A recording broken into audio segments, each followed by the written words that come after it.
Olá, alunos! Bem-vindos à nossa primeira aula de Linguagem de Programação 2, segundo semestre aí do curso de Engenharia de Produção. Hoje, na aula de quinta-feira, dia 29 de outubro, nós vamos começar o semestre falando sobre uma matéria muito importante, um conteúdo em linguagem C muito importante, que é a utilização de vetores e matrizes. A gente vai utilizar muito esse recurso aí quando a gente estiver trabalhando com programação orientada a objetos. E orientação a objetos é o foco, é o foco principal dessa disciplina agora no segundo semestre. Bom, então, nosso conteúdo vai ser vetores, primeiramente, vamos tratar de alguns exemplos, e depois matrizes. Vamos ver as diferenças e vamos tratar alguns exemplos também.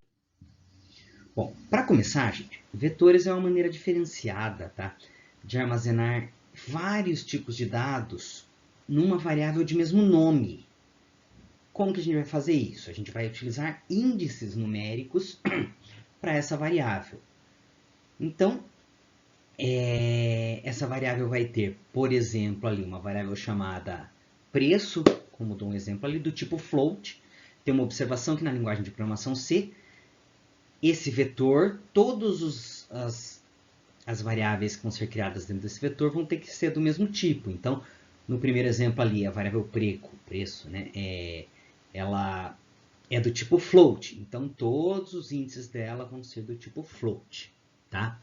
Então, a gente está definindo ali a variável preço como float e um vetor de 5. Isso indica que nós vamos ter 6 índices para esse vetor. Por quê? Porque na linguagem de programação C, a gente sempre começa contando do índice do zero. Então, 0 é o primeiro índice, 1 é o segundo índice, 2 é o terceiro índice, 3 é o quarto índice, 4 é o quinto índice e o 5, que é o máximo dele, vai ser o sexto índice. Tá? No caso idade, todas as variáveis vão ser do tipo integer, e vai ter de 8, índice 8. Então, vai de 0 até 8. Como que a gente atribui valores para esses vetores? O primeiro exemplo ali, preço de índice 5 é igual a 1,65. Então, isso quer dizer que na sexta posição desse vetor preço, a gente vai atribuir 1,65. Então, qual a ideia? Preço 0 vai ter um valor, preço 1 vai ter outro valor, preço 2 vai ter outro valor, assim por diante. Idade 0 igual a 18, atribuindo então o valor 18 para a primeira posição do vetor idade. Tecla 1 igual a A, ela é do tipo char, Então, o valor vai ser atribuído, o valor de A vai ser atribuído na segunda posição do vetor tecla. Aí tem até a observação aqui, As posições dos vetores começam a contar a partir do índice 0. Beleza. Bom, um exemplo ali. Vários exemplos, aliás, Como que eu coloco números de 1 até 5 no vetor? A gente viu em linguagem de programação 1 que a gente não vai atribuir valores de 1 a 5 colocando ali um embaixo do outro e fazendo 5 atribuições.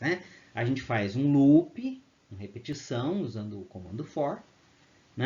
Então, for usa uma variável i, a contadora ali, que vai de 0 e vai repetindo enquanto ela for menor que 5.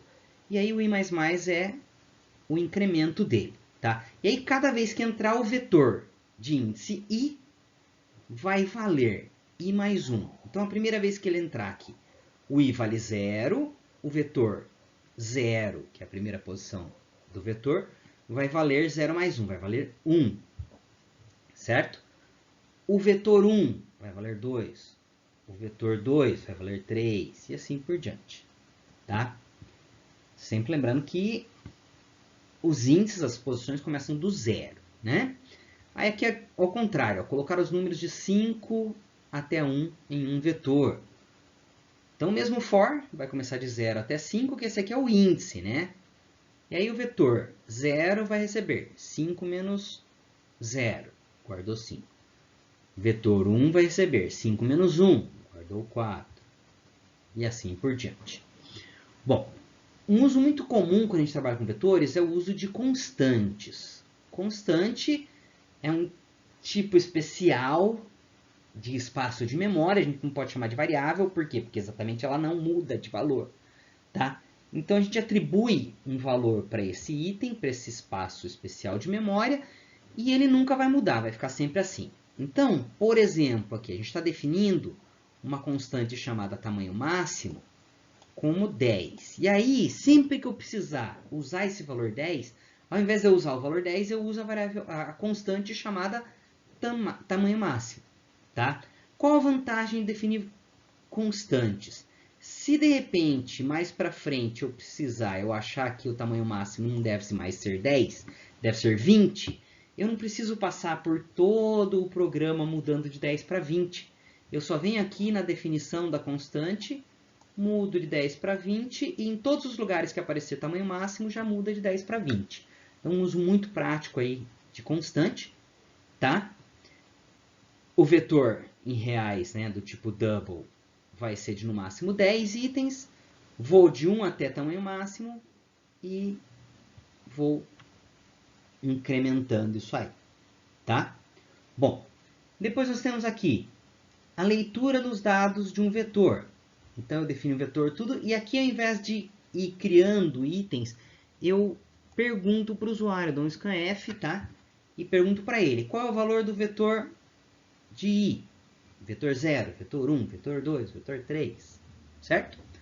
Um outro exemplo aqui muito usado, a gente usa muito vetores para isso, é para achar o maior valor dentro de um vetor. A gente entra com x itens dentro do vetor e depois faz um for, uma repetição, e verifica se esse item é o maior e vai organizando o vetor e vai falar, ó, o elemento x é o maior item do vetor. Um exemplo aqui. Bom, sequência de Fibonacci é um exemplo clássico da utilização de vetores, tá? Então, primeiro eu pus uma explicação aqui do que é a sequência de Fibonacci, porque eu percebi que em programação 1, a gente punha lá os exercícios para vocês, ache os números pares, e aí você não sabia o que era número par, né? O resto da divisão, você não sabe o que é a divisão. Então, primeiro aqui já estou explicando, né, o que é a sucessão de Fibonacci ou sequência de Fibonacci, tá? É uma sequência de números inteiros que começa por 0 e 1. O primeiro item, então, é 0, o segundo é 1. E aí os próximos termos são o quê? A soma dos termos anteriores, dos dois termos anteriores. Então, o primeiro termo é 0, o segundo termo é 1. O terceiro termo vai ser 0 mais 1, vai ser 1 também. O quarto termo, 1 mais 1, vai ser 2. O quinto termo, 2 mais 1, vai ser 3. O sexto termo, 3 mais 2, 5. E assim por diante, tá? Um exemplo no programa aqui que faz a sequência de Fibonacci. Ó, a gente está declarando aqui uma constante, um máximo de 9 itens, tá? Declarei o vetor aqui de índice 9, certo? E aí, eu já defino aqui, ó, a primeira posição é 0 e a segunda posição é 1. E aí eu vou de 2 até 9 e vou aumentando aqui o índice, tá? Então, o índice 2 vai ser o índice 1 mais o índice 0. O índice 3 vai ser o índice 2 mais o índice 1.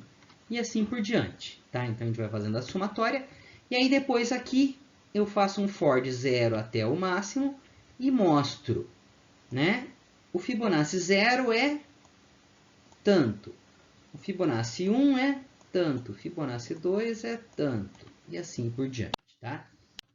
O exemplo aqui, tá? Fibonacci 0 é 0. O 1 é 0 mais 1 vai dar 1. O 2 é 1 mais 1 vai dar 2. Certo? Não, perdão. O 0 é 0. O 1 é 1. O 2 é 0 mais 1. É o 2, né? O 3 é 1 mais 2. O 4 é 2 mais 3. E assim vai, né? Até chegar aqui, ó. O 9 é 21 mais 13, dá 34. Bom, matriz. Matriz é uma estrutura do tipo vetor, só que ele vai ter duas ou mais dimensões. Esse exemplo que está aí da média é uma matriz de duas dimensões, bidimensional. Tá? Sempre tem que ter o mesmo tipo de dado, assim como vetores. Então, essa variável média aqui é uma matriz, tá? De 5 por 2. 5 é a quantidade de linhas e 2 é a quantidade de colunas. Então, como é uma matriz de 5 por 2, ela tem 5 linhas, cada linha tem 2 posições. Isso vai dar um total de 10 elementos a serem armazenados. Um outro exemplo aqui, uma matriz de 6, 4, né? Então, nós vamos ter 6 linhas e 4 colunas. É uma matriz do tipo 6 por 4. Ela vai de 0 até 5 nas linhas e de 0 até 3 nas colunas. Todas do tipo float. Tem um exemplo aqui de uma matriz de 3 por 3. Para percorrê-la, a gente usa, né, I para a linha e J para a coluna. Nesse exemplo, pode usar qualquer variável, tá? Então, um loop, um for de 0 até 3 para as linhas e um for de J de 0 até 3 para as colunas. E aí eu pergunto para o usuário, ó, digite a 00, digite a 01, digite a 02, digite a 10, digite a 11, digite a 12. Beleza? E aí a gente vai cadastrando todos os dados. Depois, para mostrar todos esses itens, eu faço o mesmo for para a linha, um for para a coluna, e ao invés de perguntar, eu vou mostrar essa variável, né? Então, o exemplo aqui do programinha feito. E a saída, pessoal? Como eu estava falando ali no programa, ó, o elemento 00 digitou um valor, o elemento 01 digitou um valor, 02 valor, 10, 11, 12, 20, 21, 22. Sempre lembrando que começa do zero, né? Tá? E a saída de dados, mesmo for, foi exibindo todos os dados. Beleza? Então, pessoal, essa é a ideia, tá? Essa parte na primeira aula do segundo semestre, essa parte de vetores e matrizes, né? Depois nós vamos ter aí, nós vamos ter aí para vocês desenvolverem aquela lista de exercícios utilizando esses recursos. Até mais!